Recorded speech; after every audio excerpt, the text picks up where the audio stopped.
হ্যাঁ তো হয়েছে।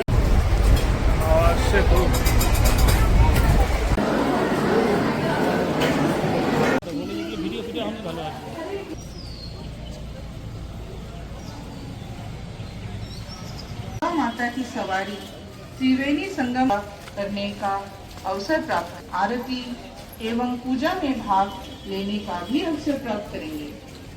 तो जल्दी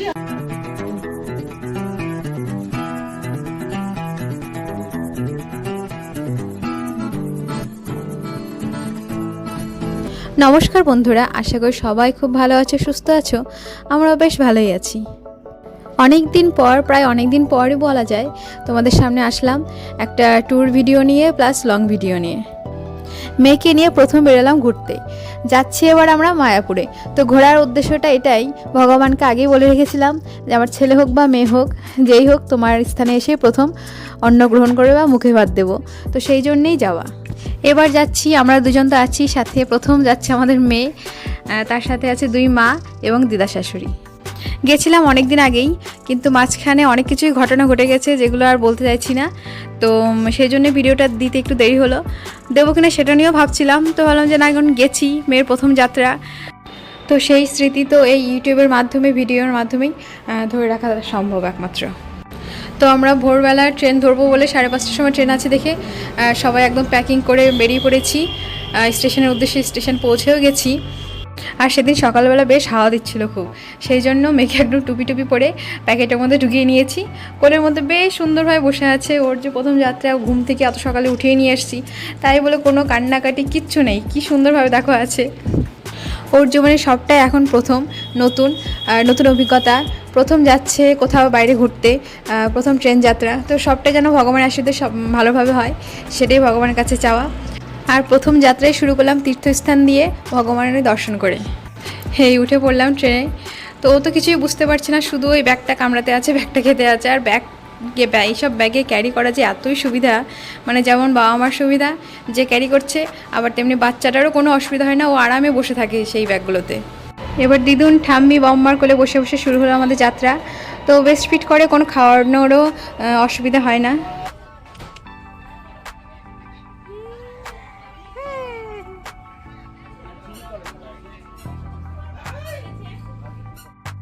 ও সব কিছু এমনভাবে দেখছে, সব কিছু ওর কাছে যেহেতু নতুন, তো হা করে তাকিয়ে আছে ঝালমুড়িওয়ালার দিকে। আর পুরোটা রাস্তা একটুও কান্নাকাটি নেই, সুন্দরভাবে সবার কোলে গিয়ে হাসতে হাসতে, খেলতে খেলতে, নাচতে নাচতে, এমনকি ঘুমোতে ঘুমোতেও চললো আমাদের যাত্রা।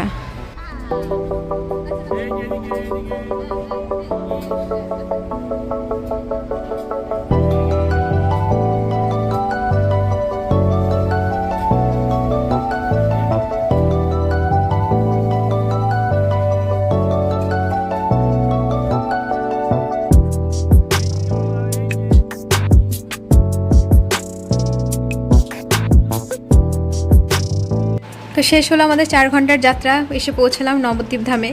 তো এই 4 ঘন্টা যে একটা বাচ্চার সাথে ছিল সেটা কেউ বুঝতেই পারবে না। এবার এখান থেকে যাও ফেরিঘাটে লঞ্চ ধরতে। এর আগের একটা ভিডিও বানিয়েছিলাম যখন মায়াপুর এসেছিলাম, তো সেই ভিডিওতে কিন্তু আমার সম্পূর্ণ ডিটেলসে বলা আছে কোন কোন ট্রেন যায়, কটার সময় যায়, সব টাইমিংগুলো, সব কিছুই। তো এই ভিডিওতে সেজন্য অত ডিটেলসে বলছি না, জাস্ট এবার শুধু যাওয়া ভগবানের কাছে, মানে আশীর্বাদটা নেওয়ার জন্য। তো সেই জন্য এবার এইসব নিয়ে কথা বলছি। জার্নি ডিটেলস নিয়ে সে যদি জানতে হয় তাহলে আমার আগের ভিডিও দুটো দেখতে পারো, লিঙ্ক আমি ডেসক্রিপশানে দিয়ে রাখবো। তবে এই ভিডিওতে ভবন সম্বন্ধে আলোচনা করব, সেখানকার রুমগুলো কীভাবে ভাড়া করতে হয়। কারণ এর আগের বার এসে আমরা ভবনের একটা রুমও ফাঁকা পাইনি, একটা তো থাকতে পাইনি, তার জন্য আমাদের পাশে আর একটা মিশনে থাকতে হয়েছিল। তো সেটা খুব সুন্দর ছিল, কিন্তু অনেকেরই ইচ্ছা থাকে যে মায়াপুর ইস্কনে এসে সেখানকার সেই ইস্কন চত্বরের ভবনে থাকার। তো সেই সম্বন্ধে এই ভিডিওতে আলোচনা করব। উঠে পড়লাম লঞ্চে। তো লঞ্চে তো দেখতে পাচ্ছ কেমন ভিড়। মায়াপুর কোনোদিনও মনে হয় ফাঁকা নেই, কারণ বহু বছর আগে যখন একবার গিয়েছিলাম, এবার দিয়ে আমার 3বার যাওয়া, তো তখনও দেখেছিলাম ভিড়। 3 বছর আগে গেছিলাম তবুও ভিড়, আবার আজকে যাচ্ছি তবুও এতটাই ভিড়। চলে আসলাম আমরা গদা ভবনে। তো এবার তোমাদের বলি গদা ভবনটা, রুমগুলো কিভাবে বুক করবে। তো এদের একটা নিজস্ব ওয়েবসাইট আছে, সেখানে গিয়ে অনলাইনে চেক করতে হবে। সেখানে সব রকম রুমের কেমন ভাড়া, কী রুমে কী কী পাওয়া যায়, প্রত্যেকটা জিনিস দেওয়া আছে। সেখান থেকেই বুক করতে হবে, যেমন অনলাইনে আর সব রুম বুক করো হোটেলের রুমগুলো সেই রকমভাবেই করতে হয়, আর সেখান থেকে অনলাইনেই টাকা কেটে নেবে। তো আমাদের এই রুমটা, আমাদের একটা যে রুমে ছিলাম আমরা, সেটা স্ট্যান্ডার্ড রুম ছিল। তো সেখানে 4 জনের থাকার ব্যবস্থা, ম্যাক্সিমাম 5 জন। তো তোমাদের রুমে একটু পরে নিয়ে যাচ্ছি, তার আগে রিসেপশানে অনেক ফর্মালিটিগুলো করতে হচ্ছে, সেগুলো করছে আমার বর। তো সেখান থেকে আমি তোমাদের, ওরা সবাই রিসেপশানে বসে আছে, আমি এমনি তোমাদের চারিদিকটা ঘুরিয়ে দেখাচ্ছি। গদাভবনের সব রুমগুলি সুন্দর, আর চারিদিকের পরিবেশটাও খুবই সুন্দর। আমার মানে আগে থেকেই ইচ্ছা ছিল গদাভবনেই থাকার, তো এবার ভাগ্যবশত পেয়েছি। কিন্তু সবসময় মাথায় রাখবে যে 1 মাস আগে যদি বুক না করো তাহলে কিন্তু পাওয়া খুবই মুশকিল। আমরা প্রায় 15 দিনের মতো মনে হয় আগে করেছিলাম, তাই পাচ্ছিলাম না, শুধু একটা রুমই ছিল অ্যাভেলেবেল। এই যে আমাদের সেই রুমটা। তো একটা রুমে আমাদের 5 জনের খুব ভালোভাবে হয়ে গেছে, যেহেতু 4টা বেড ছিল। তো 4টা বেড কীভাবে আছে তোমাদের সেটা দেখাচ্ছি। এই যে উপরে একটা বেড, আর নিচ থেকে যে আমার মা এই যে টান দেবে এখন তো সেটা একটা বেড। আমার মেয়ে সারা জার্নি করে এসে টায়ার্ড হয়ে গেছে, সেজন্য উপরে শুয়ে শুয়ে খেলছে। তো এরকম নিচ থেকে চলে আসবে বেডটা। তো উপরে যদি ম্যাক্সিমাম 2 জন থাকা যায়, একজনও থাকা যায়, কিন্তু 2 জন থাকলেও অসুবিধা হয় না। তো আমাদের বেশ ভালোভাবে হয়ে গেছিলো সব কিছু। আর এদিকে আছে, ওদিকে একটা ড্রেসিং টেবিল, তার সাথে জল থাকে, এদিকে একটা রুম, আর এদিকে পায়খানা বাথরুম, মানে ওয়াশরুম যেটা আর কি, বেসিন, জলের ব্যবস্থা সবসময়, গিজার আছে। তো পরিষ্কার পরিচ্ছন্ন, সব কিছুই বেশ ভালো। প্রত্যেকটা রুমেই গীতা রাখা আছে, তো ইচ্ছা হলে তোমরা পড়তেও পারো সেটা। চেক ইন টাইম 11টা, আর চেক আউট হচ্ছে 9টা, সকাল 9টা। আর রুমের ভাড়াটা ছিল আমাদের 1312 টাকা। তো এই টাকার মধ্যে 5 জন থাকা, বেশ ভালো থাকা, স্নান করা, বেশ পরিষ্কার পরিচ্ছন্ন, তোমরা তো দেখতেই পেলে। যদি ভেবে থাকো গদা ভবনে থাকবো বা কোনো ভবনের রুমে থাকবো, তাহলে কিন্তু মাথায় রাখতে হবে যে আগে থেকেই রুম বুক করতে হবে, মোটামুটি 1 মাস আগে থেকে, নাহলে কিন্তু রুম পাওয়া যাবে না, যেরকম আমরা আগের বার গিয়ে পাইনি। তো হঠাৎ করে যদি প্ল্যান করে যাও তাহলে ভবনের চিন্তা না করাটাই ভালো। অনেক বাইরেও হোটেল পাওয়া যায়, ইসকনের বাইরে অনেক হোটেল আছে, ভিতরেও অনেক কুটির আছে, তো সেখানেও থাকা যায়। কিন্তু ভবনের চিন্তাভাবনা করলে আগে থেকেই রুম নিতে হবে। এখন আমার ফ্রেশ হয়ে চললাম প্রসাদ নিতে। জানো তো তোমরা, প্রসাদ নিতে মানে বিশাল বড় একটা লাইন পড়ে, কিন্তু লাইনটা খুব বেশিক্ষণ দাঁড়াতেও হয় না, অনেক জায়গা ভিতরে, তাড়াতাড়ি লাইন শেষ হয়ে যায়। তো আমরা এখান থেকে নিয়ে নিয়েছিলাম কুপন, মোটামুটি 11:30 থেকে কুপন দেয়, তারপরে গেলে কিন্তু আর কুপন পাওয়া যায় না। তো সেটা আগে থেকেই কেটে নিতে হবে, নাহলে পরে তোমরা পাবে না প্রসাদ। তো সেজন্য আমরাও কুপন নিয়ে নিয়েছিলাম। আর রুমের সাথে কিন্তু কুপনের কোনো অ্যাটাচমেন্ট নেই যে তুমি গদা ভবনে আছো বলে তোমার কুপন ফ্রি থাকবে, এমন কোনো কথা না, আলাদাভাবেই নিতে হবে। তো সেখান থেকে আমরা নিয়ে বসে পড়লাম প্রসাদ নেওয়ার জন্য। আর প্রসাদ দেওয়ার টাইম 1টা থেকে 2:30, এরপরে গেলে কিন্তু বন্ধ। আর প্রসাদে কী কী আছে তোমরা সেটাও দেখে নিলে। এবারে আছি থালটা রাখতে। তো এই জায়গাটা দেখো, এর আগে যখন এসেছিলাম তখন এতটা সুন্দর ছিল না, কাজ চলছিল। তো এবার হাত ধোয়ার জায়গাটাও এতটা সুন্দর করে দিয়েছে। সত্যি মায়াপুরের এই ব্যবস্থাগুলো আমার এত ভালো লাগে, আর প্রতিবারই যখনই যাই তখনই মন ভরে যায়।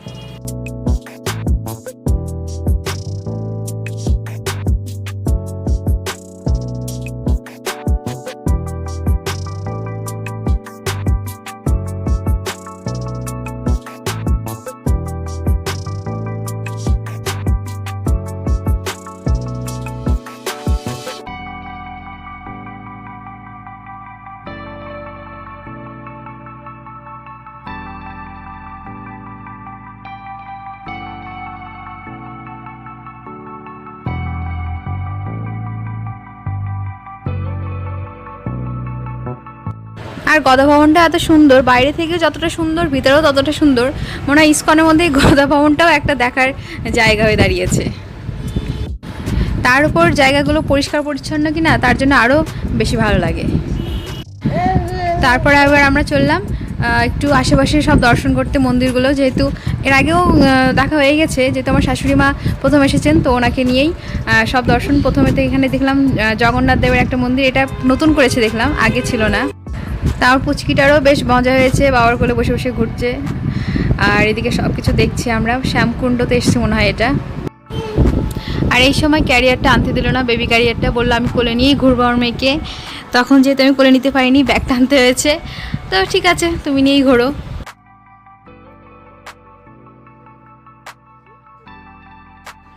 তো কয়েকটা মন্দির দর্শন করে সেখান থেকে বেরিয়ে এসে ইস্কনে ঢুকলাম। আর ইস্কনে এসে প্রভুপাদের মন্দির দর্শন করে রাত্রেবেলা একদম প্রসাদ নিয়ে, মোটামুটি 8:30টার সময় প্রসাদ দেয় এখানে, 8:30 থেকে শুরু করে রাত্রের বেলায়। তো সেটা নিয়ে তবেই একদম রুমে গেলাম। তো আজকের ভিডিওটা এখানেই রাখছি। পরের দিন তোমাদের দেখাবো আমরা ইস্কনে কীভাবে রাধা মাধবের মন্দিরে প্রসাদ ছোঁয়ালাম, তার কী কী নিয়ম, কীভাবে নাম লেখাবে তোমাদের যদি ইচ্ছা থাকে, তো সেইগুলো নিয়ে আলোচনা করব পরের ভিডিওতে। তো যদি এই ভিডিওটা ভালো লেগে থাকে তো অবশ্যই একটা লাইক করে দিও, কমেন্ট করে জানিও কেমন লাগলো। আর নতুন বন্ধু হয়ে থাকলে সাবস্ক্রাইব করে পাশে থেকো। দেখা হচ্ছে নতুন ভিডিওতে। টাটা।